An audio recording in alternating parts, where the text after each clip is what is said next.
meron po ako nabasa. Tingnan niyo yung shinare ko sa Facebook ko. Sabi ng isang sabi niya, mas maganda po, ang asenso ng tao ay through daw sa pagtiyaga at sipag na kumita ng pera. Hindi po inggit. Hindi po inggit. Nawawala po yung inggit niya dahil busy siya kumawa ng pera. Tell me how the garden grows, Tita Meriton. Warm hands guide the soil where the hope is sown. Okay guys, ito na po yung aking na-harvest for today. Ay, daling ko na nga muna sa back patio. Okay guys, ilalagay ko muna dito, hugasan na lang muna namin ni Luchi yung mga aming pinik. Ang ganda ng bulaklak na yan. One of my favorite, may pinapakita si Luchi sa akin. Okay, ito pinapakita ni Luchi kasi kung gaano kaganda yung mga bulaklak na dito sa likod. Alam niyo, hindi pa ako tapos. Natapos ko na yung sa harap. Sa tingin ko, hindi pa ako tapos sa harap. Bakit? Ito ba itatago lang? Ito mga yan? Yeah. No, ito yung hindi nakalang patay na. Ah, yan yung nabuhay. Ito yung nabuhay lahat. Pero pwede ba yan sa harap? Hindi, no. Hindi, ay, dito lang sa likod. Maghahanap po ako bukas sa sa Watson ng para sa meron kasi dalawang nalala mo yung nilagyan natin ng gulay na hindi kinain nung mabait. So papalitan po natin 'yan. At hindi po siya so ang ganda, nakita niyo po ang ganda-ganda ng bulaklak Yan. At saka isa pa dito, isang daisy pa Alam mo lahat ng daisy yata dito muna lang natin ilagay. Pag naglinis na ako ng Yeah, okay guys, gaya itong likod ng bahay, itong back patio ko, hindi pa po to tapos. Kasi aayusin pa po namin yung mga lutuan diyan. Kasi may binili po akong lutuan diyan. I think yun yung meron po akong biniling pang-ihaw. At bukas siguro dadaan na rin ako sa store, bibili ako ng pang-ihaw. So far, ito na po ang ating recap. Pa-recap pa tayo, no? Bago uhugasan po namin ni Luchi. So bago ang ito po ang tinatawag nilang garlic shoots. Garlic shoots. So, di ba? Pero ang ganda siya, para kasi siyang shoots. Bili ko na ng mga dito.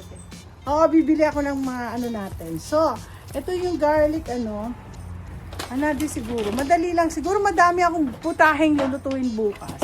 Ito yata. Ay. Yung portable na pang-camping yan So ngayon, titikman natin kung gaano katamis ang carrots na to. Ang cute siya Kung pwede nga lang, kainin ko na gaya kanina, no? So now, meron po tayong gagawa po ako ng ang tawag doon? Gagawa po ako ng chop suey. Tapos meron po ako isa pang i-harvest pero bukas na kasi yun yung iluluto. Nakuha ko po yung recipe na yon kay Dale. Si Dale. Kasi sa kanya ko nakita yung hipon na yon. So ngayon, ito po alam mo maganda. I-pickle kaya natin to. Ay, isama ko sa pickle. Nandiyan dyan pa ba yung mga nabili? May nabili akong bote, di ba? May dumating na bote? Sige. Sige po, bukas dito na lang po ako alam mo, balak po ng asawa ko. Punta kami ng kanina sana or bukas or sa Monday. Punta daw kami sa Costco. Sabi ko, anong gagawin natin sa Costco? Ay, di ba, nalala mo, every 6 months, pumunta tayong Costco para lang bumili. Kung ano makita natin, bibili. Tapos ilalagay lang natin sa ref. So, hindi siya worth it na sabihin ko na lang na gusto ko gusto ko. So, ipipikil ko po ito. Sibuyas po ito. Ang dami daw sumama. So anyway, ito pa po isa. Ang pinakamadami namin ngayon. Ay, wait na lang nyo pag dumating na po yung panahon ng sitaw namin. Yabang. Ang lit-lit pa na sitaw namin pero yabang-yabang ko na, no? Ito po yung Baguio beans. Green beans. Ito. Ha? Hindi kasi lumalamig. So ito po yung green beans sa amin. At wait nyo po, meron po kami chicharo. Di pa. Umaakyat na ba? Ay, namumulaklak na ba? Lumalak. Oo, meron po kaming mga tawag dito. Alam, yung snow peas ang tawag namin doon. Pero sa asawa ko, Linisin na ba to? linisin mo na. Anin mo na ng pati ito. At sige, habang habang nagsasalita ko dito, lilinisin ko po ito. Pero alam niyo po, ayaw po namin masayang. Ayaw namin po masayang yung mga kasi ito anhin mo lang yan. Alisin lang. Amoy na amoy yung bawang. Amoy na amoy yung bawang. So ito po gagawin namin compost. Dito po yung mga compost namin, So bukas ng umaga, pag nandito si Luchi, yan pong gagawin ko. Yun ang i-vlog ko, yung paano gumawa ng compost. Guys, alam nyo, compost, plays a big role sa pagtatanim. So, pinag-aralan namin to, pinag-aralan ni Luchi, paano kami magkaroon ng compost. Kasi magkano yung isang malaki, abot na, sabihin mo na to, $11. Isang bag ng compost lang ho yun. Tapos, sabi nga namin, marunong naman kami gumawa ng compost. At thank you doon sa isang matandang Pilipina po siya, na doon po ako natuto sa kanya paano magpalaki ng talong at saka okra. Ngayon, sa kanya po, gumagawa siya ng sarili niyang compost. So, yung mga, nakalimutan kong pangalan niya, tagal-tagal na. Pero siya po ay YouTuber po siya. Isa po siyang YouTuber na, nasaan eh? Namu yung gunting ko. Binili ko yan para sana sa pag-pick ng ng blueberries. Ito pala. Meron po akong kutsilyo. So, sa kanya ko natutunan paano gumawa ng eco-compost. So, yun nga lang sa pagko-compost, yung mga ito, yung mga chop nyo ng gulay, yun po ang ilalagay nyo. Never nyo lalagyan ng karne o isda. Hindi po nako nag-ano yung compost. Actually, ito naman po. Natutunan din namin na sa compost puro mga pwede ho yung papel. Alam niyo yung ng itlog. Yung sa itlog, di ba? Meron yung yung karton ng itlog. Pwede pong i-compost 'yon.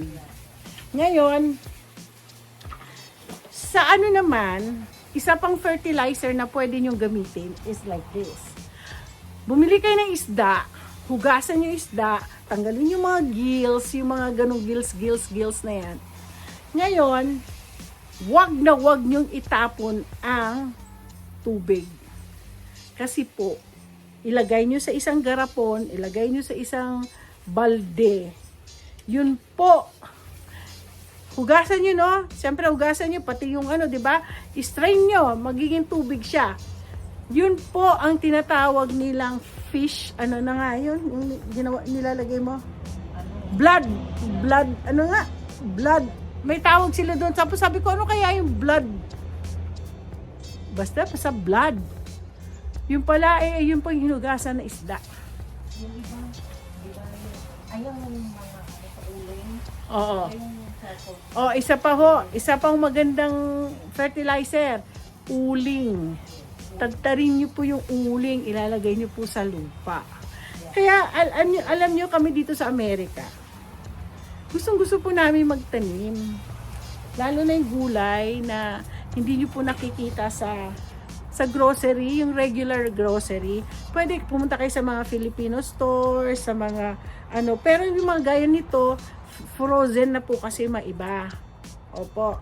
So, at kung pwede kayo mayroon po ako natutunan kanina habang ako'y nagda-driver sa asawa ko. Meron po ako nabasa. Sabi ko ba, shinare ko, tingnan niyo yung shinare ko sa Facebook ko.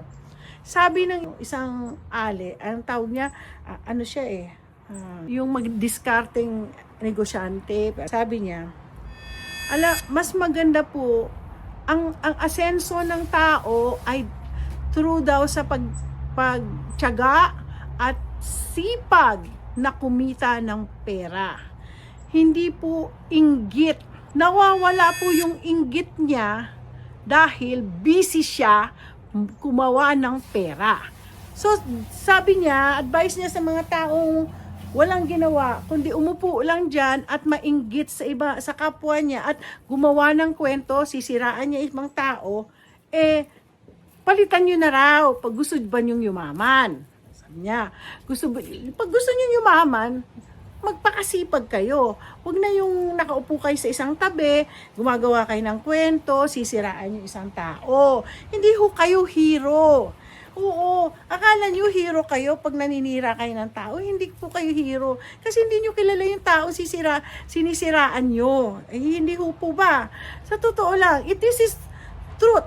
Let's just talk about facts. Let's just talk about the truth.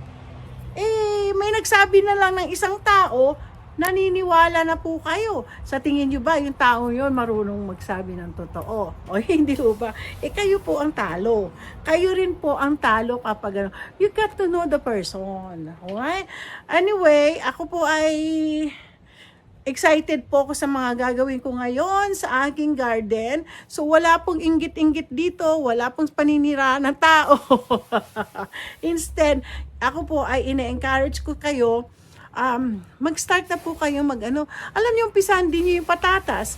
Yung patatas lang naman, alasan niyo naman kung kinukuha ang patatas. Doon mismo sa patatas na kinakain namin at yung tuber, lalabasan nyo ng mata para yun ang ilagay nyo. Pero meron po kami na discover last year ni Luchi. Isa sa mga compost namin, iba doon, puro patatas. Kaya po, nung bagong-bago pa lang po yung aking garden, yung compost namin, siyempre compost, garden soil, at saka topsoil, mix them together. So, hindi namin nakalain, may tutubong, patatas? Ang ganyan pa ho kalalaki. Doon po namin ngayon, meron pa. Hanggang ngayon ho, hindi po kami siksik liglig ang binibigay sa amin ng Lord na malinis na. Nag-iingay na po si Gab.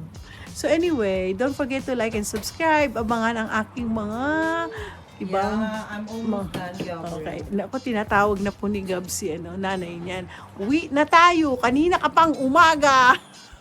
So don't forget to like and subscribe.